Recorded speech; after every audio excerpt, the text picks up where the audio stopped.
이번 사이클은 멈추지 않을 것이다. 현재 미국의 상황은 달리는 기차고 그 기차는 멈출 수가 없다. 많이 끝난다고 하면 미국의 재정 적자가 지속되는 게 불가능해지는 시점. 미국의 이런 혁신 사이클이 움직일 때 중심이 되고 있는 두 나라가 있는데 그게 우리나라와 대만입니다. 가장 변동성이 큰 나라이기도 합니다. 근데 변동성이 크다는 거는 다르게 얘기해보면 가치주가 아닌 성장주라는 관점이에요. 이게 안정적으로 캐시플로우가 나오는 기업들이라고 하면 따박따박 돈이 들어오잖아요. 이런 기업들은 변동성이 적어요. 그런 나라들은 변동성이 적어요. 근데 뭔가 턴어라운드를 하는 시점, 뭔가 새로운 업턴하는 국가라고 하면 변동성은 안고 가야 된다는 생각입니다. 그래서 변동성을 너무 두려워하지 말라. 근데 최근에 오늘 나오는 이 10% 조정은 우리나라의 레버리지에 대한 습성 이런 것들이 복합적으로 들어간 거기 때문에 한 번씩 이런 것들은 저는 계속해서 생길 거라고 봅니다. 이렇게 한번 당하고 나면 또 레버리지는 위험하지 하다가 또 오르다 보면 그쵸. 역시 이게 탐욕의 두 배로 따라붙어야 돼. 네. 계속 우상향하는 흐름으로 계속 이어질 가능성은 좀 높다고 보고 있고 이거를 잘 열심히 모니터링 하시라. 이게 만약에 1조 달러, 2조 달러 이렇게 올라오기 시작하면 이거는 우리가 2022년도에 봤던 그런 좀 유동성 긴축 그때 당시에 나스닥이나 S&P가 20-30% 빠졌습니다. 네. 그 정도면 주식 종목들은 바살났다고 보시면 돼요. 그쵸. 그런 가능성도 염두는 해둬야 된다. 근데 그런 정도의 조정은 저는 아직은 전망을 안 하고 있어요. 그런 정도의 조정이 나올 것 같으면 제가 나와서 지금 위험합니다라고. 그러니까요. 꼭 말씀해 주셔야 돼요. 근데 그거는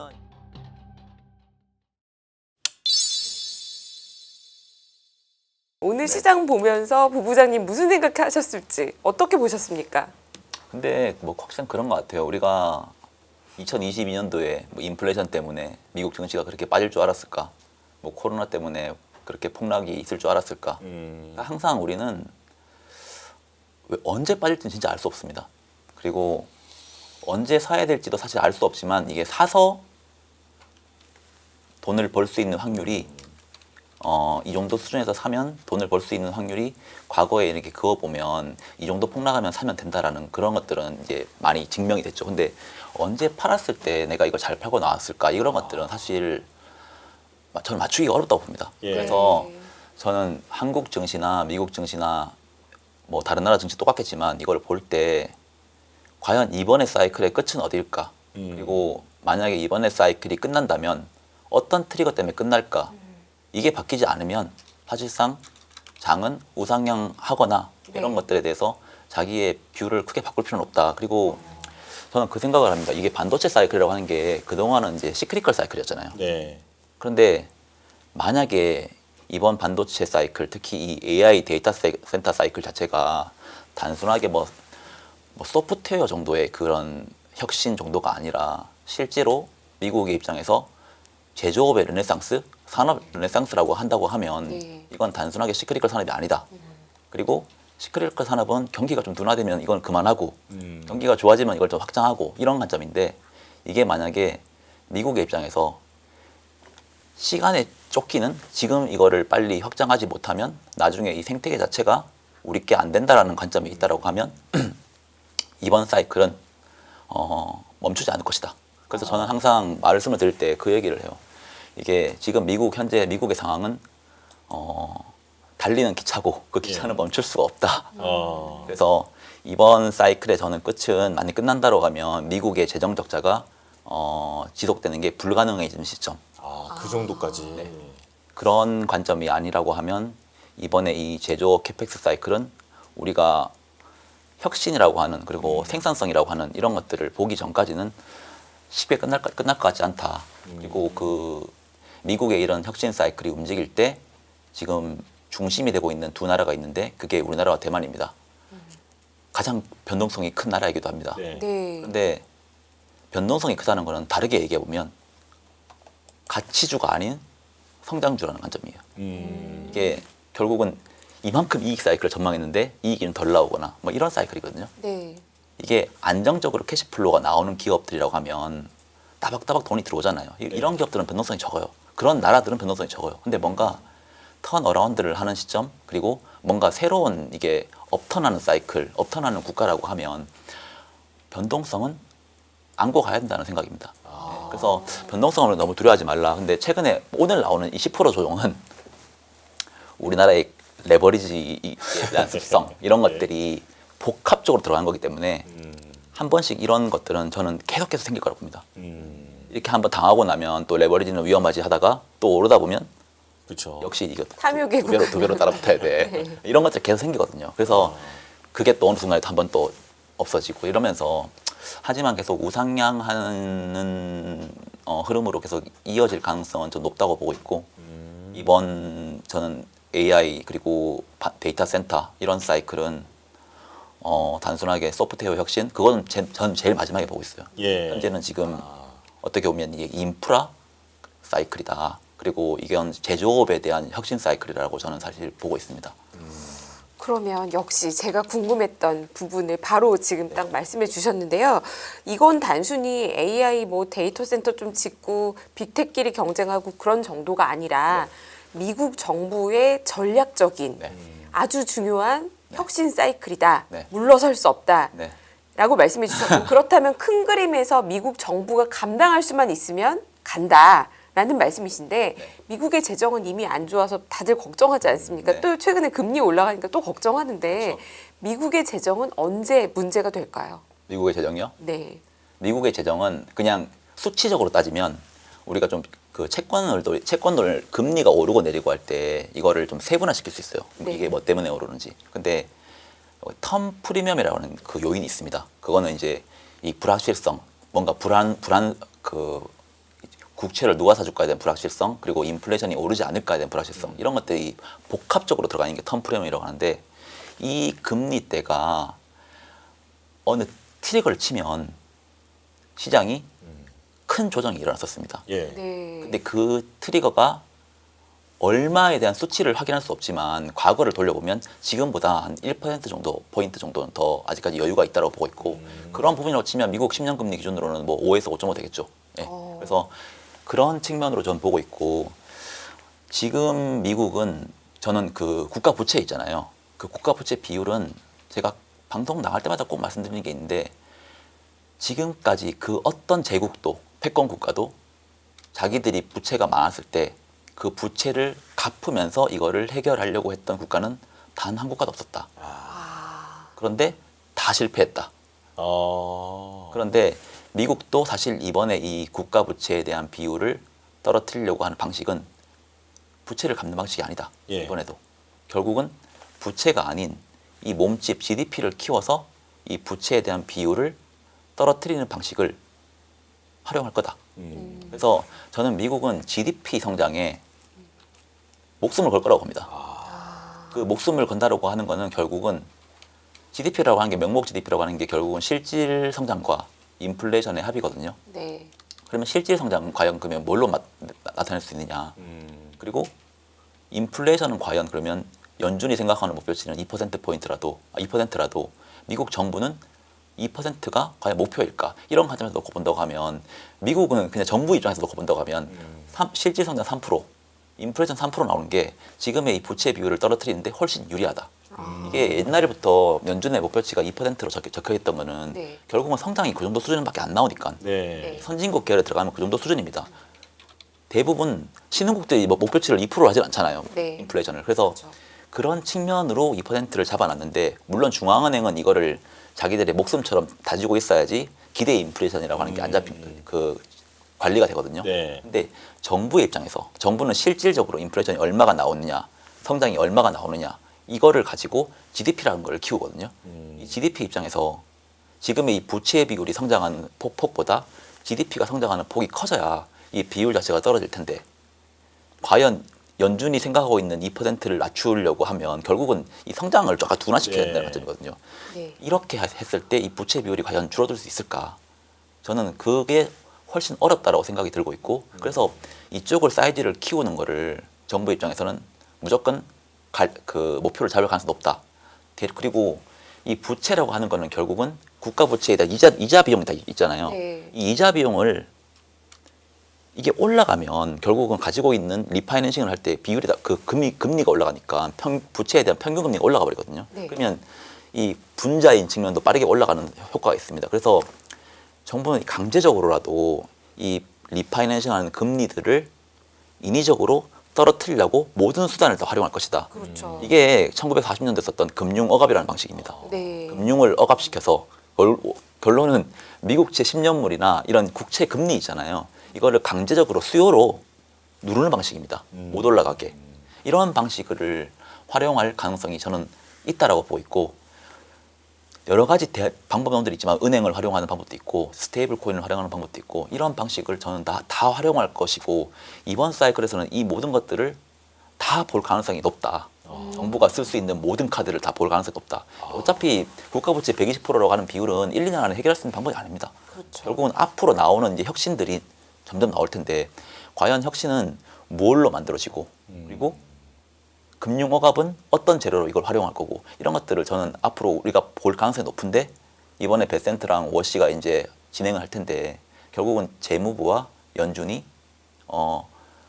콤비네이션 네. 비슷하게 해서 자기들이 이렇게 협업하는 방식으로 이번 사이클을 저는 해결할 방식이 높지 독자적인 방식으로 갈 가능성은 저는 낮다고 봅니다. 아 그래요. 이게 뭐 형식적으로나마 완전 독립기관인 것처럼 그렇게 알고 있는데 그게 그러니까 웃으신다. 아닌가 보죠. 정부의 부채 비율이 100%를 넘어간 이후에는 그 어떤 중앙은행도 독립적인 기관이 될 수 없습니다. 사실상. 예. 왜냐하면 절대 그러니까 미국이라는 나라에서 중앙은행이라고 하는 거는 물론 인플레이션 이런 거 다 관리를 해야 되겠지만 결국은 이 정부가 장기적으로 계속 그 자기들이 가지고 있는 이 패권이랑 이런 것들을 유지할 수 있게 보조해 주는 것도 중앙은행의 역할이라고 저는 보고 있거든요. 네. 근데 그거를 이제 대놓고는 못 하겠죠. 근데 그런 부분들은 저는 앞으로 나올 가능성이 매우 높다고 보고 있고 그래서 저는 정치 경제 시대가 앞으로 시작됐고 그동안 연준이 생각하고 있는 그냥 물가, 고용 이것만 우리가 계속 포커싱을 하고 있으면 이번 사이클은 다 놓칠 수 있다고 보고 있습니다. 조금 정리해서 보면 지금 시장이 등락이 되게 심해졌는데 요거는 성장성이 높을 때 나타나는 현상이다. 그리고 이번 성장은 미국 정부가 주도하는 전략적인 혁신이라서 절대 물러설 수 없고 정부가 어디까지 버틸 수 있느냐 그리고 정부가 버티기 위해서 모든 수단을 동원할 것이다 라고 정리를 했어요. 맞아요. 그러면 오늘 가져오신 자료가 많은데 제가 네. 다 듣고 싶으니까요. 자료 네. 보여주시면서 쭉 말씀해 주시면 좋을 것 같습니다. 네네. 네. 일단 그냥 그 말씀을 좀 드릴게요. 이게 1990년도에 인터넷 버블이 꺼졌잖아요. 네. 저는 꺼졌던 이유는 사실 크게 두 가지로 봐요. 이 데이터부터 보여드릴게요. 네. 네. 제가 방송에서 좀 많이 보여드릴 말씀. 이게 1999년도, 2000년도에 미국의 재정수지가 이게 위로 올라가면 재정수지가 흑자인 개념입니다. 네. 아래로 내려가면 적자인 개념입니다. 2000년 초반까지 제가 그렸고 2020년부터는 최근 20년을 빼버리고 2020년부터 가지고 왔는데 코로나 이후부터는 미국의 재정수지 적자가 큰 폭으로 커졌습니다. 네.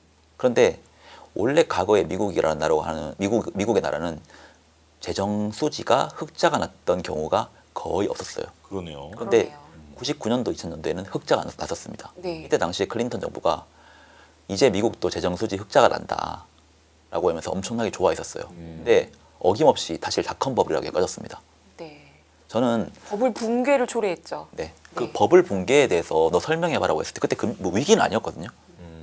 그리고 부동산 가격은 사실 올랐습니다. 그때도 미국 같은. 네. 그러니까 위기는 아니었는데 뭔가 이렇게 빠졌습니다.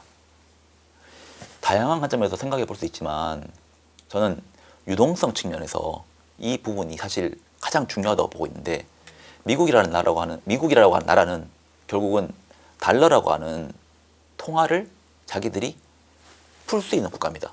결국 미국 정부만 이 달러를 풀 수가 있고 정부가 달러를 풀어서 적자를 낸다고 하는 거면 다른 사람은 흑자를 낸다고 하는 거죠. 네.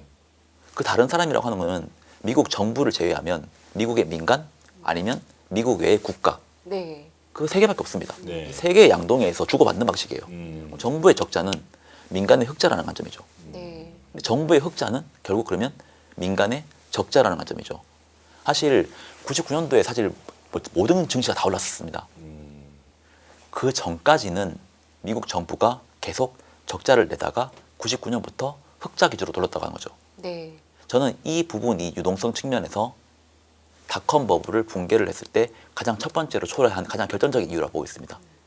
그리고 두 번째로는 결국 인터넷이라고 하는 게 버블이 꺼졌다고 하는데 당시에 광 케이블 있잖아요. 네. 그거는 사실 지금이나 대비라면 지금의 데이터 센터는 제가 그래서 오늘도 궁금해서 데이터 센터를 지금 요즘 많이 짓거든요. 네. 원래 원래 미국이라는 나라가 4,000개 정도 데이터 센터가 있었습니다. 중국은 500개 정도밖에 안 되더라고요. 근데 2,500개를 더 짓고 있어요. 그런데 지금 최근에 4,000개를 가지고 있는 게 공실률이 얼마냐고 보니까 한 1.4% 4% 정도 되더라고요. 거의 없죠. 거의 없습니다. 예. 네. 근데 최근에 짓고 있는 거 지금 들어올 것을 임차 계약한 거 보니까 네. 92% 넘어갑니다. 그러니까 이거는 지금 저는 수요가 항상 지금 공급을 압도하고 있는 상황이라고 보고 있어요. 이 지금 사실 데이터 센터에 대한 인프라 사이클이 지금 엄청나게 지금 진행되고 있거든요. 근데 99년대 강 케이블을 보면 수요가 없는데 이게 세상을 바꿀 거라고 하는 미래가 엄청난 공급을 때려놨다고 하는 거죠. 네. 그게 수요가 못 받쳐주면서 사실상 버블이 꺼졌고 그 버블의 트리거는 정부의 재정 흑자라고 저는 봅니다. 지금은 똑같이 돌려볼게요. 네. 현재 상황 어떠냐. 아까 데이터 센터 말씀드렸잖아요. 그리고 지금의 정부는 과연 적자를 내고 있느냐 흑자를 내고 있느냐. 네. 이게 2026년은 어차피 한 달, 두 달 쌓이면 계속 늘어나는 거니까 제가 오늘 5월 달 기준으로 제가 봤는데 한 3,500억 정도 달러 적자가 나고 있더라고요. 이 정도 수준이면 작년이랑 똑같습니다. 작년에 2025년도가 이만큼 적자가 나갔다고 하는 거거든요. 1조 달러 이상. 예.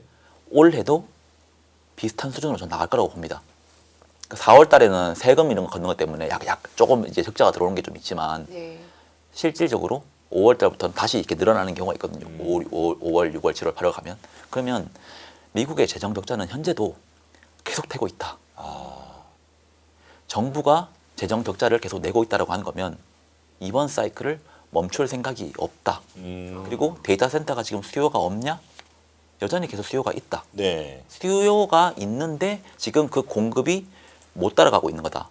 그리고 데이터 센터만 지금 짓는 것도 아니잖아요. 이번에 이 AI 사이클이라고 하는 거는 결국은 이 AI가 데이터 센터를 지금 짓는 걸로 지금 하는 거지만 결국은 이건 또 뭐 송전, 뭐 변압기 이런 쪽으로 계속 확산되는 방식이잖아요. 네. 그래서 이 사이클이 아직까지 인프라 사이클은 아직까지 한 바퀴도 돌지 않았다. 지금 우리가 보고 있는 거는 저는 투자 사이클로 보면 저는 1단계는 반도체라고 봤어요. 예. 그리고 2단계는 데이터 센터와 전력 인프라입니다. 지금 우리가 사실 여기까지 본 거 아닙니까? 네. 사실 세 번째 단계부터 사실 혁신이라고 하는 생산성이 나오는데 그게 사실 소프트웨어 혁신입니다.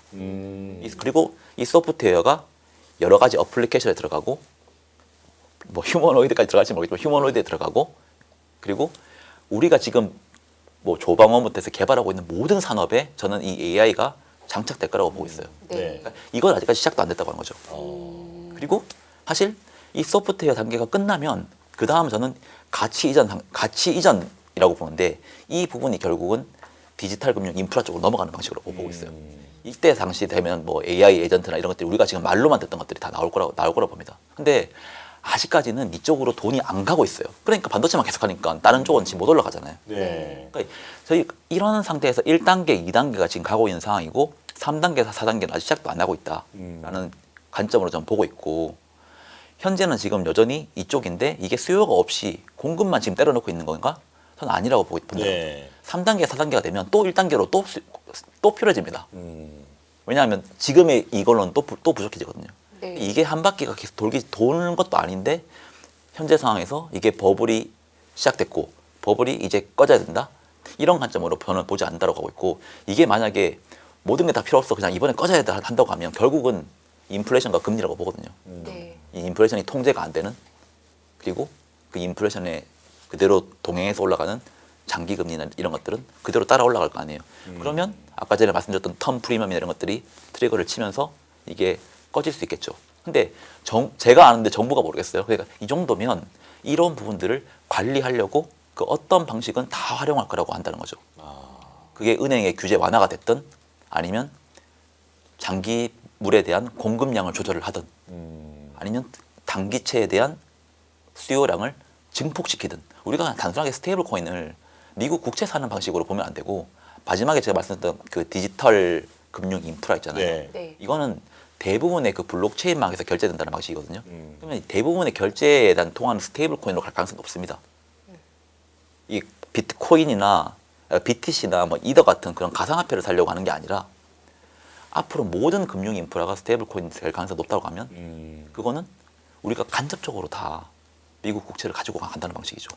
그러네요. 미국은 자기들이 국채를 발행할 때 있어서 지속 가능한 이런 흐름을 만들어낼 수 있다고 하는 거죠. 저는 사실 이 흐름을 보고 있는 사람이고 너무 빨리 이게 보면 이거 지금 시작도 안 했는데 이걸 계속 투자하고 있으면 예. 지금 2.9 올라가는데 엄청난 포모가 옵니다. 그래서 사실 만약에 사이클이라고 하면 이 사이클을 좀 자기가 나름 비중대로 지금 가지고 있는 제일 올라가고 있는 이런 비중에 제일 많은 비중을 가져가고 여전히 아직 먼 미래로 보이는 것들은 비중을 좀 적게 가져가고 이렇게 해야 포모가 안 오는 것 같아요. 예. 그러면 지금 현재는 AI와 데이터 센터, AI 데이터 센터의 투자 사이클인 거는 네. 지속 가능하다. 네. 언제까지 가능할지가 또 네. 중요할 것 같은데요. 미국 정부가 재정 적자를 줄이지 않는다는 거는 제가 동의하겠어요. 저 되게 재밌는 기사를 봤었는데 뭐 인텔 이런 데 도와주잖아요. 정부가 지분도 맞아요. 확보하고 세금을 낼 돈이 없으면 주식으로 받아주겠다 뭐 이런 기사도 나오더라고요. 그래서 근데 이제 지금 부부장님 말씀해 주신 설명을 들으니까 네. 미국이 전략 산업으로서 정말 이렇게까지 고민하는구나. 네. 여기는 오케이입니다. 근데 문제는 뭐냐면 정부의 지원만으로 갈 수 있느냐.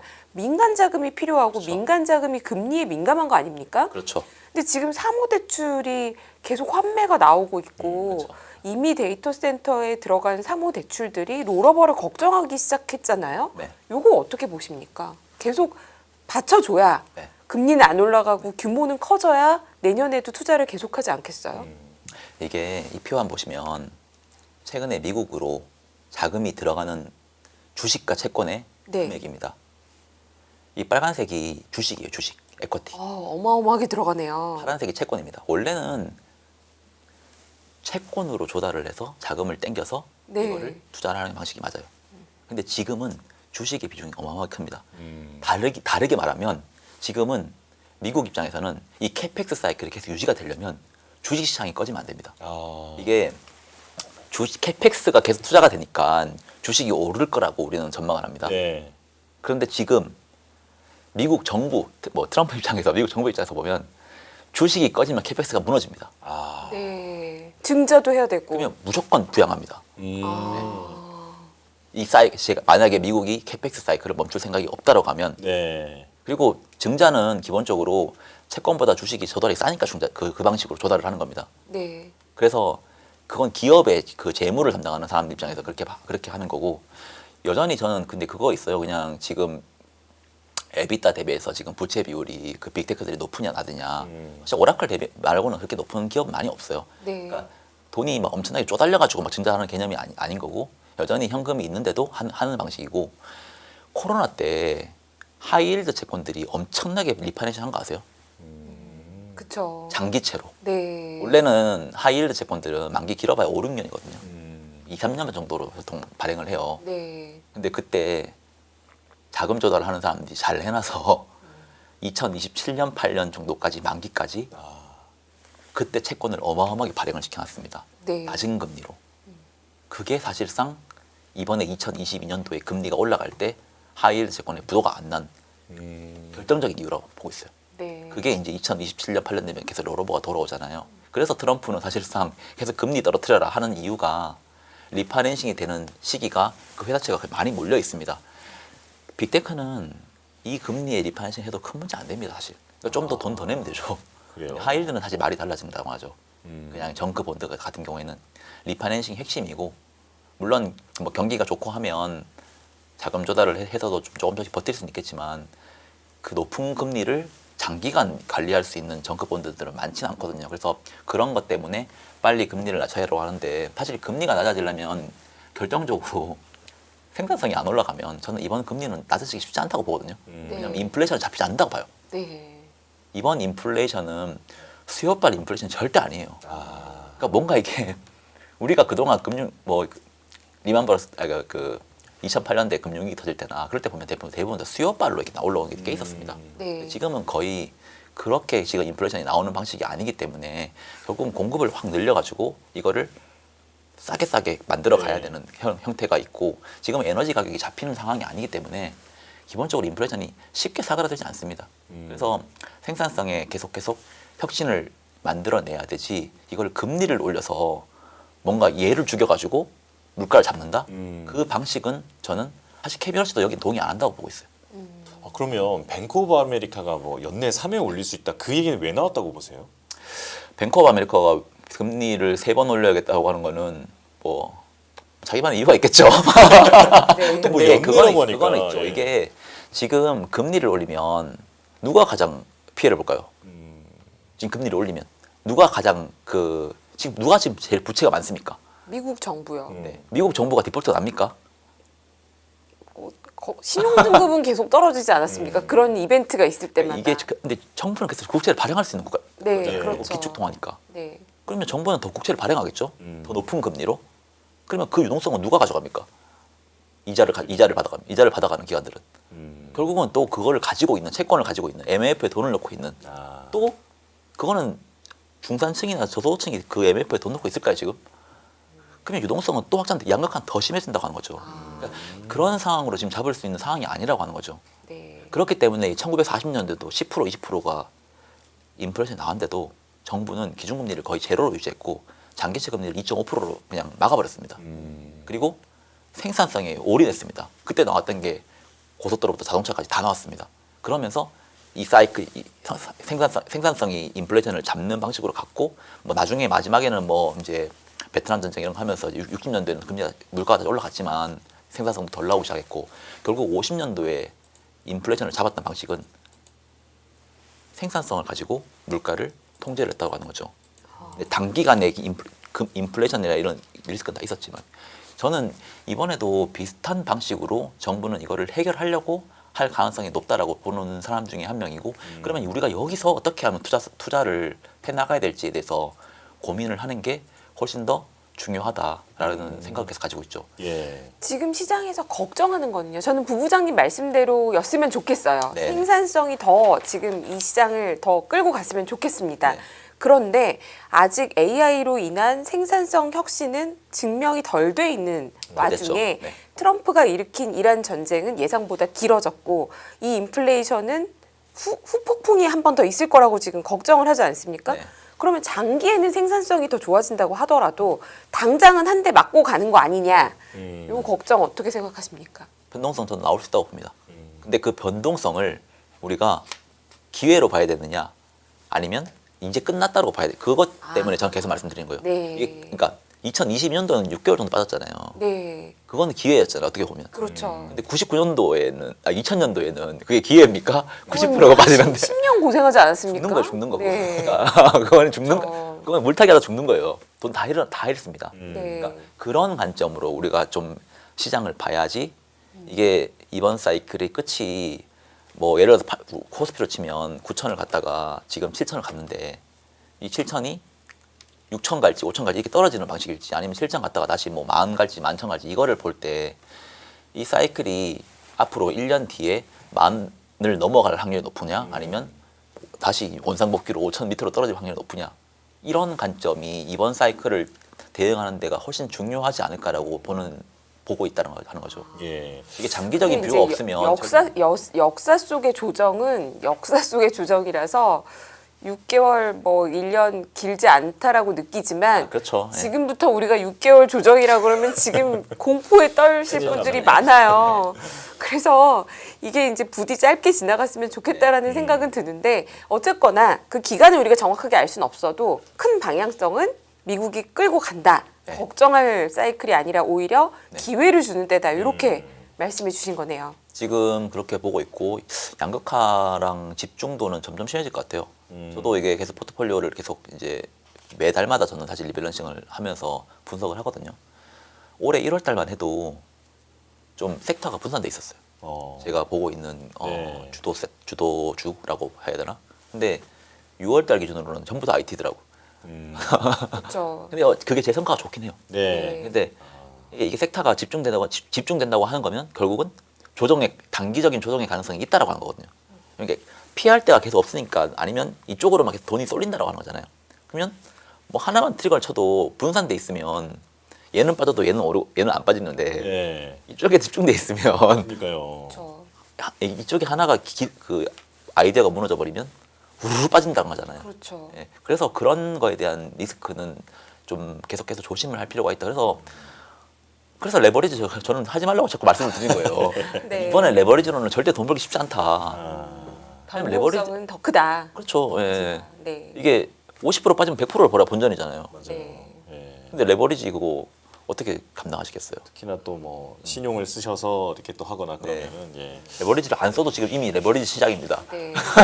저는 아까 전에 이제 중간에 말씀하셨을 때 그 생산의 어떤 그러니까 혁명의 그 단계 같은 게 있다고 말씀하셨잖아요. 네네. 그러니까 하드웨어에서 소프트웨어로 넘어가고 네. 나중에 뭐 금융이나 이렇게 또 말씀하셨는데 그러면 그 1단계는 반도체라고 본다고 하셨고 네. 그건 이제 우리나라잖아요. 그러면 이제 2단계로 넘어가면은 그건 또 소프트웨어 쪽일 텐데 그러면 미국 시장 소프트웨어는 다 미국이 갖고 있잖아요. 그렇죠. 예. 지금 우리나라는 이제 하드웨어니까 그렇다면 이제 이런 AI 사이클은 계속해서 간다고 하면 우리 증시가 어느 순간부터는 뭐 주도주가 바뀌어서 따라갈 수 있을지 아니면 그냥 이제 그 주도권을 완전 미국 시장에 넘겨버리고 예 이제 후발주자가 될지. 근데 그거 있어요. 그냥 어차피 반도체 그리고 전기 전력 그리고 마지막에 나오는 뭐 휴머노이드 네. 네. 이 모든 것들이 근데 우리나라가 안 가지고 있는 게 별로 없습니다. 음, 그래서 어차피 반도체라고 하는 큰 핵심에서 지금 끌고 오는 시장이고 네. 물론 전 상승폭은 아까 말씀하신 대로 반도체에서 소프트웨어로 넘어가면 그거는 좀 체인징 하겠죠. 왜냐면 더 이상은 이쪽보다는 이쪽이 더 돈이 갈 거니까. 네. 지금 가만 보면 그러니까 저는 모든 자산은 통화량이 없는 통화량. 네. 그 통화량이 어디로 많이 가느냐. 그 어디로 가는지만 잘 알면 네. 부자 됩니다. 아, 그게 부동산으로 가는지 주식으로 가는지 음. 주식 중에서도 코스닥으로 가는지 코스피로 가는지. 근데 지금 가만 보면 그 통화량이 엄청나게 상승하면서 올라간 장은 아니에요. 그러니까 돈이 우리 엄청나게 들어가잖아요. 예. 많이 들어가는 거 같잖아요. 결국은 이쪽 돈 빼서 이쪽 돈 들어가는 게 꽤 많습니다. 현재는 이게 화폐가 막 풀리면서 모든 자산이 이렇게 올라가는 시장이 아니라고 하는 거죠. 저는 뭔가 잘 모릅니다만 금도 올라가고 뭣도 올라가고 한참 그런 적 있었잖아요. 아, 네. 그때 뭐 돈이 엄청 많이 풀렸다. 다 그렇게 알고 있었던 시절이 안 풀린다는 건 아닌데 네. 과거에 봤던 우리가 그 통화량 사이클 있잖아요. 네. 그렇죠. 코로나 때 양적 완화를 대규모로 했고 네네. 금융위 양적 완화를 대규모로 했고 이렇게 해서 그게 신용이 창출된다는 관점이거든요. 아, 지금은 그런 사이클이 아니라고 하는 거죠. 그러니까 M2 증가율이 올라가는데 네. 그 속도 자체가 그렇게 빠르게 그렇게 올라가는 이런 건 아니다. 네. 근데 미국은 사실 이거를 원하는 거예요. 네. M2 통화량이 증가하는. 그래야지 M2가 증가해야 GDP가 커지거든요. 네. 근데 지금은 미국이 생각하는 것만큼 풀리는 것도 아니다라는 거죠. 예. 그러면요, 지금 이제 통화량 말씀해 주셨으니까요, 요 환율 얘기를 좀 여쭤봐야 될 것 네네. 같은데, 미국의 전략은 알겠어요. 근데 우리는 그 미국의 전략으로 지금 반도체 수출 좋고 증시도 오늘 무너져서 그렇지, 아니 아직 오늘도 무너진 건 아니죠. 하락해서 그렇지 매우 좋은데 네. 왜 이렇게 환율이 안 잡히는 걸까요? 원달러 환율은 왜 아직도 1,500원대 고공행진인가요? 다른 사람들이랑 제가 좀 보는 관점이 조금 다른 게 하나 있는데 유동성 관점에서 저는 많이 보는 환율 있잖아요. 네. 이거 표 한번 보실래요? 네. 이게 노란색이 원달러 환율이거든요. 원달러 환율이 2006년부터 흐름입니다. 이 네. 파란색이 뭐냐고 하면 우리나라 외환 보유액분의 광의 통화. 아, 근데 그 흐름 좀 유사하지 않나요? 그러네요. 되게 이상한데요? 이게 상식에 반하는 차트 같아요. 우리나라는 그냥 외환 보유액 가지고 있는 것보다 통화가 많이 풀려서 환율이 지금 약세가 되고 있는 거예요. 아, 근데 이거 일본도 다음 장 일본이거든요. 이거 네. 일본 똑같아요. 어, 그러니까 결국은 가지고 있는 그 국가가 가지고 있는 외환 보유액보다 돈이 많이 풀리잖아요. 그럼 네. 통화는 박살 나는 거예요, 그냥. 음, 그래서 통화량을 조절하라고 하는 거고 예. 미국이 1% 푸는데 우리가 2% 푼다? 그러면 당연히 박살나지 않겠어요? 그거는 저는 뭐 맞다 아니다 사람들 많겠지만 네. 저는 그냥 결국은 통화량은 이거 환율은 여기에 가장 직접적으로 연결돼 있다라고 보고 있어요. 이게 외환 보유액이 2000년 초반부터 지금까지 2배인가 2.5배인가 막 늘었더라고요. 근데 네. 통화량 한 4.5배에서 늘었거든요. 네. 그러니까 훨씬 많이 늘었어요. 예. 그러니까 그런 우리나라 코스피도 과거에 보면 우리 주주하는 얘기 많이 나왔잖아요. 과거에 보면 우리나라 전체 기업들이 가지고 있는 시가총액은 2000년부터 2025년까지 7배 올랐더라고요. 7배, 8배. 그러니까 최근에 오른 거 말고 2025년, 2024년 말인가 그때까지. 근데 주식 주식 코스피 주식은 예를 들어서 이거는 3~4배밖에 안 올랐더라고요. 시총은 이만큼 7배 안 늘었는데 그게 보니까 주식 수가 네. 거의 2배가 늘었더라고요. 네. 그러니까 그런 거랑 거의 비슷한 느낌이라고 봐야 된다고 하는 거죠. 요- 미국은 근데 주식 수가 계속 소각을 시키니까 주식 수가 실질적으로 과거 20년 전이랑 지금이랑 크게 늘지 않았다. 아, 그러니까 예. 돈 들어간 만큼 주식이 그대로 올랐다. 네. 근데 우리나라는 주식 수가 2배가 늘었다. 그러면요, 이 환율이라는 거는 지금도 중요하지만 미래가 더 중요할 텐데, 뭐 어떤 분들은 우리 수출도 증가하고 네. 외국인 주식 매도도 이제 좀 잠잠해질 수 있고, 네. 그러면 그래도 1,500원대 밑으로는 내려가지 않겠냐 이렇게 보시는 분도 계시고, 아니다 이거는 뉴 노말이고 구조적으로 이렇게 된다 이런 분도 계셔서 혼란스러워요. 이거 노말이면 우리나라 죽습니다. 제 생각에는. 그러니까요. 왜냐하면 환율이라고 하는 거는 어차피 수출 기업들은 돈을 달러로 벌기도 하지만 달러로 빚을 지기도 하거든요. 근데 달러로 빚을 지는 기업들은 대부분 중소기업들입니다. 네. 근데 은행들은 달러 빚을 진 달러 빚을 진 기업들이 달러 환율이 올라가잖아요. 그러니까 달러가 강세가 되잖아요. 그러면 이 부채가 훨씬 더 위험해 보입니다. 1,000원, 그러니까 1달러 빌려줬는데 원래 1,000원이고 1,000원으로 빌려줬는데 갑자기 2,000원이 돼 있어. 네. 그러면 대출을 회수 안 하겠어요? 그쵸. 아니면 추가 담보를 잡든지. 음. 담보가 어디 있겠습니까? 걔들이 그쪽에서. 그러면 그냥 바로 강제 청산입니다. 강제 청산. 네. 이거는 청산이 되면 여기에 엮여 있는 또 기업들이 있을 거 아니에요. 이 리스크가 매우 크기 때문에 이 부분들은 우리나라에 어느 순간에 트리거가 있을 것 같아요. 그걸 제가 얼마인지 모르겠지만. 그래서 그런 것들은 한국이나 정부가 분명히 알 거기 때문에 그 트리거를 치지 않게 환율을 관리를 해야 된다. 근데 지금 이 그래프를 놓고 보면 현재 상황에서 무슨 외환 보유액을 땡겨가지고 뭐 무역 수지를 그러니까 미국에 있는 투자를 그만하라고 해서 땡겨오는 이 방식으로는 불가능하다고 보고 있죠. 예. 조금 금융시장을 이용을 해서 이게 무역 시장이 아닌 금융 시장을 이용을 해서 현재 이 원화 약세 이런 부분들을 좀 통제해 나가는 방식을 만들어내야 된다라고 저는 보고 있어요. 그게 아니면 현재 그 이 원 달러 환율 상승 이 부분에 대해서는 이게 좀 막기가 쉽지 않는데 이게 어느 트리거를 치면 문제가 된다고 보거든요, 저도.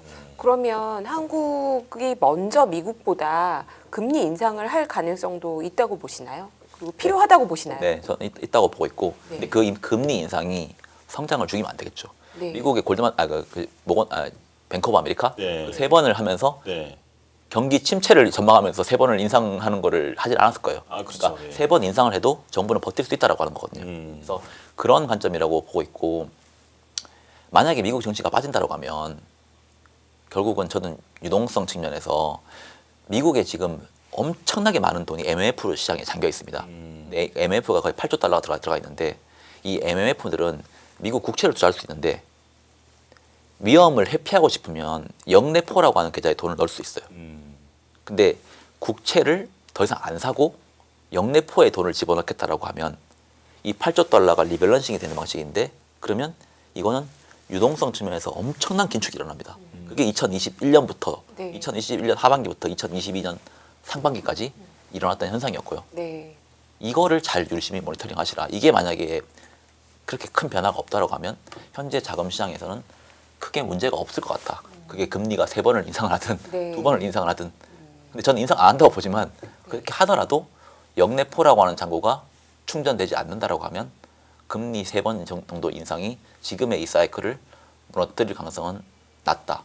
대신 영래포에 있는 자금이 뭐 1조든 2조든 이렇게 1조 달러, 2조 달러 이렇게 올라오기 시작하면 이거는 우리가 2022년도에 봤던 그런 좀 유동성 긴축?